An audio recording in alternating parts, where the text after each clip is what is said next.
கேட்டிருக்குன்னு நினைக்கிறேன். என்னென்னா அடிக்கணும்னா ஈஸியாக அடிக்கலாம் அவனுங்க, யார் வேணால் அடிக்கலாம். கண்ணாடிக்கு முன்னாடி நிற்கிறேன்.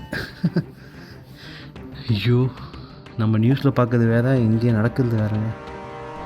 அங்கே எதோ பெருசாக அடிச்சிச்சிங்க இந்த இடத்துல. அது எவ்வளோ தூரம்ன்றது கரெக்டாக கெஸ் பண்ண முடியல என்னால். நிறைய வெடிச்சிக்கிட்டே இருக்குங்க. எப்படி இது ஒர்க் ஆகுதுன்னு தெரில. வெடித்து ஒரு 10 செகண்ட் கழிச்சு எனக்கு சவுண்டு கேட்குது. அப்போனா எனக்கு தாண்டி எங்கேயும் அடிக்குது. கரெக்டான இடத்துல ஹோட்டல் போட்டிருக்கேன்னு நினைக்கிறேன் நான். கண்ணுக்கு முன்னாடி நல்லா தெரியுது.